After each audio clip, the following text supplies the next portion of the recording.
Good morning সবাই, কেমন আছো? আশা করি ভালো আছো। আমিও ভালো আছি। এখন সকাল 10টা বাজে। এখন থেকে আমি আমার ব্লগটা স্টার্ট করলাম। সঞ্জীব ওই 8টা নাগাদ বেরিয়েছে। আর আজকে সানডে, তোমাদের সবার হয়তো আজকে ছুটির দিন। আমাদের কোনো ছুটির দিন বলে কিছু নেই, কারণ সঞ্জীব কোনোদিনও সানডেতে ছুটি নেয় না। আর আমার তো রোজই ছুটি বলতে গেলে। যাই হোক, কালকে যে ঝাল সুজি করেছিলাম সেটা মাকে একটু দিয়ে এসেছিলাম। কালকে সকালে আমি খেয়েছিলাম, আর রাতের জন্য একটু রেখে দিয়েছিলাম, কিন্তু রাতে আর খাওয়া হয়নি। সেটা আজকে সকালে আমি খাবো। ওটাই আমার ব্রেকফাস্ট হয়ে যাবে।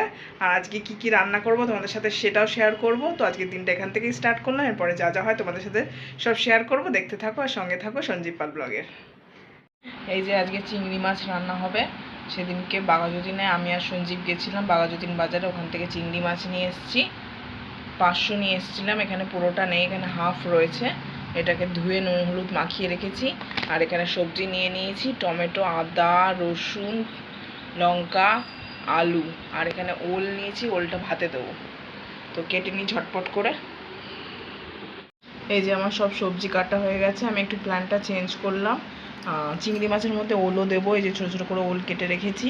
এখানে আলু ভাজার মতন আলু কেটে রেখেছি। এইরকম চৌকো চৌকো করলেই ভালো হতো, কিন্তু প্রথমে মাছ ভাজার জন্য কড়াইটা বসিয়ে দিয়েছি, কিন্তু কড়াইয়ের তেলটা দেখছো কালো, কেননা এটার মধ্যে আগের দিন মাছের ডিমের বড়াটা ভেজেছিলাম। সেই তেলটা রয়ে গেছে, এটার মধ্যেই মাছটা ভেজে নেবো।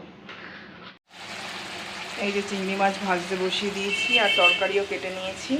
চিংড়ি মাছের মধ্যে ওলও দেবো, সেজন্য ছোটো ছোটো করে কিউব করে কেটে নিয়েছি।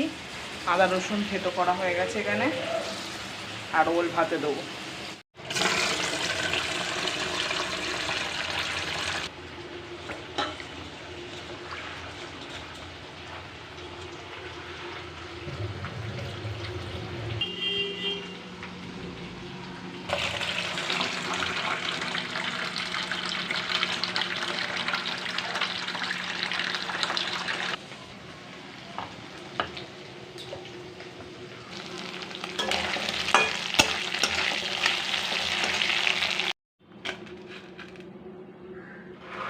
একটু সাদা জিরে ফোড়ন দিয়ে দিচ্ছি,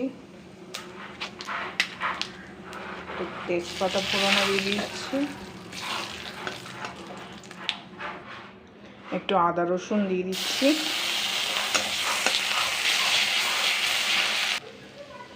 লঙ্কাগুলোও দিয়ে দিচ্ছি।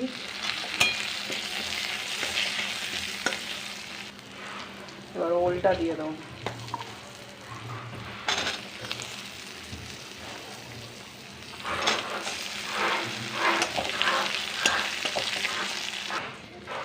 টমেটো আর আলু সবই দিয়ে দেবো।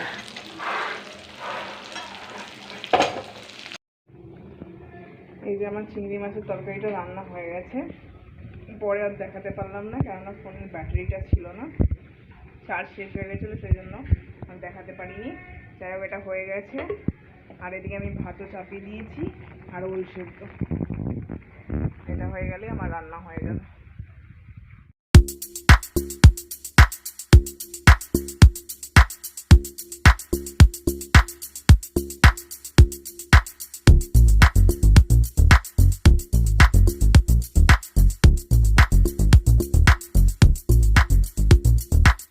আমি একটু ঘরটা ঝাড় দিচ্ছিলাম, আর দেখো পুরো অন্ধকার করে জোর বৃষ্টি নেমে গেছে। ভালো জোর বৃষ্টি নেমে গেছে, আর পুরো অন্ধকার হয়ে আছে।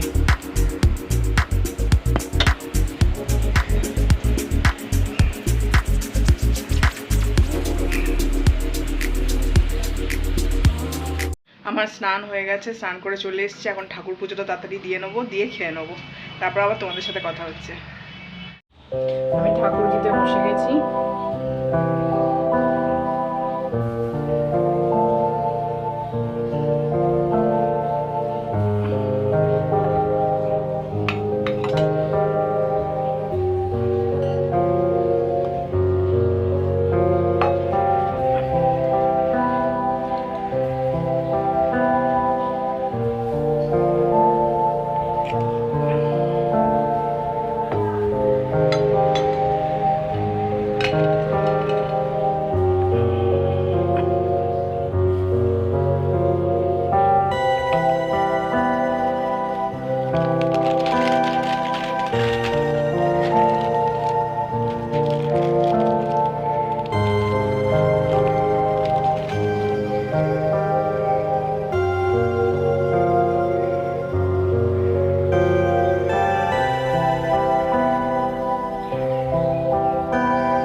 ঠাকুর পুজো দেওয়া হয়ে গেল, এখন প্রায় 2টো বাজে। আর আমি এখন খেয়ে নেব, দিয়ে আবার পরে তোমার সঞ্জীব আসলে তোমাদের সাথে আবার কথা হবে। আমি আজকে তাড়াতাড়ি বাড়িতে চলে এসেছি হসপিটাল থেকে। আজকে 3টের সময় বেরিয়েছিলাম, আমি 3:30 নাগাদ পৌঁছে গেছি। তো এখন বাজে 4:30। আমরা এই স্নান করে নিয়েছি, আসার পরে একটু স্নান করে নিয়েছি। দিয়ে এখন রুম্পা একটু আম কাটছে, আম খাবো আমরা, কারণ রাত্রেবেলায় খাই বেশিরভাগই আম রুটির সঙ্গে। কিন্তু এত খাবারটা বেশি হয়ে যাচ্ছে, সেই জন্য বললাম যে দুপুরবেলায় কেটে নাও, বিকেলের দিকে কেটে নাও, রাতে আর কাটতে হবে না। তো চলো দেখি কি করছে। এই যে 2টো বড় বড় আম কেটে নিয়ে চলে এসেছি, কাঁটা চামচও নিয়ে নিয়েছি, এখন খাবো।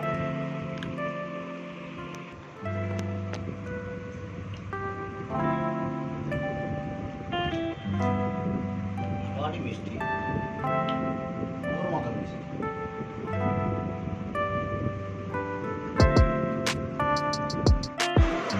এখন বাজে 6:30। আমি একটু রেডি হয়ে গেছি, একটু আমি বেরোবো, একটু বাজারের দিকে যাব। আর তাড়াতাড়ি এসেছিলাম বলে তখন রুটিটাও পাইনি, রুটিটা নিয়ে আসবো, আর সন্ধ্যেবেলায় খাওয়ার জন্য একটু চাউমিন নিয়ে আসবো। চলো আর কিছু যদি কেনার থাকে কিনে নেবো, চলো। এই যে এটা দেখতে পাচ্ছ, এই পেপারটা, এই পেপারটা ছিঁড়ে গেছে বলে ওটা চেঞ্জ করা হবে। তো আমি তো বাজারে গেছিলাম, সেই জন্য নিয়ে এসেছি। এই যে এইটা নিয়ে এসেছি। ওইটা যেমন কত সুন্দর একটা গোল গোল ফুল ছিল, এটা ফুলটা গোল গোল না, এটা একটা লতানো টাইপের, একটা খারাপ হবে না যদিও, খুলে দেখেছি। আর তার সাথে চিটানোর জন্য একটা সেলোটেপ নিয়ে এসেছি। সে একটা আমাদের ছিল সেলোটেপ, কোথায় জানি না, খুঁজে পাওয়া যাচ্ছে না।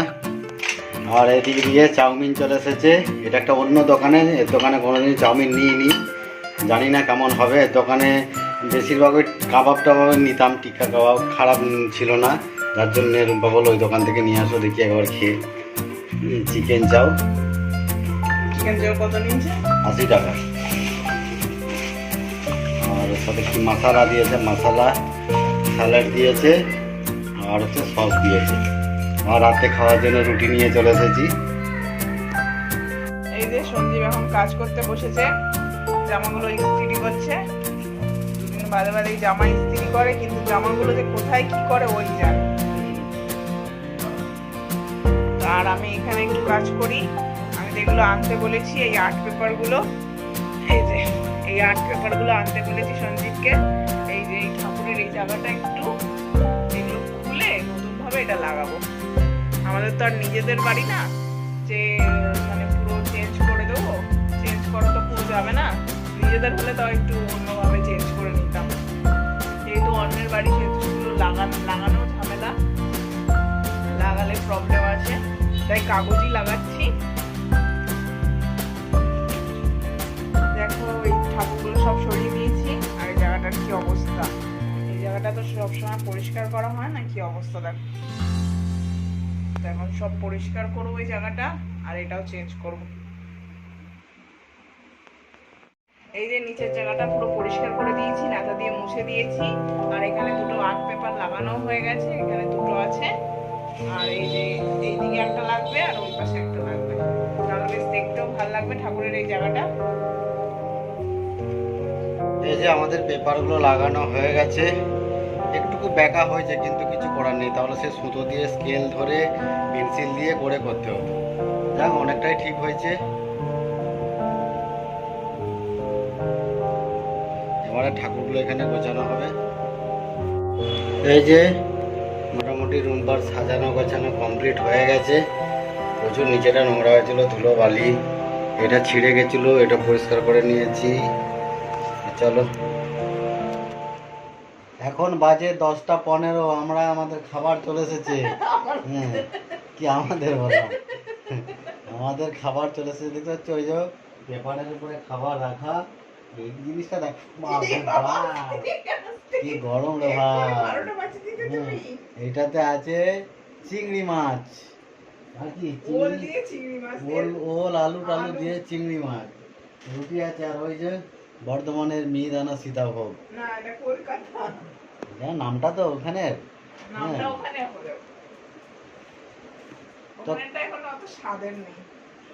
হ্যাঁ ঠাস ঠাসে ভাব আছে একটা।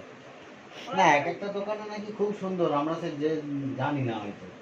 ওই স্টেশন আমরা বেশিরভাগ কি করি বাস স্ট্যান্ডের কাছে দোকানটাতেই নিয়ে নিই ব্যাস। যতই হোক ওখানে এখন অত ঘি ফি দিয়ে করবে কি করে? তারপরে আমরা বর্ধমানে কিনেছি বা কোথায় একবার মনে হয় আমি কিনেছিলাম আর বর্ধমানে না, হ্যাঁ, শক্তিগড়ে আর আমরা কিনেছি। কিনেছিলাম শক্তিগড় অ্যাকচুয়ালি, কিন্তু শক্তিগড়ে তো ভালো বানায় না, বানায় তো বর্ধমানে। তো যাক, চলো আমরা খাওয়া দাওয়া করে নিই, আর ভিডিওটা বাড়াবো না। যদি ভালো লাগে একটা করে লাইক মেরে দিও, আর চ্যানেলটা সবাই সাবস্ক্রাইব করে দিও। দেখা হবে আবার আগামীকাল নতুন ব্লগ নিয়ে। ততক্ষণ ভালো থাকুন এবং সুস্থ থাকুন। আজকের মতো গুড নাইট।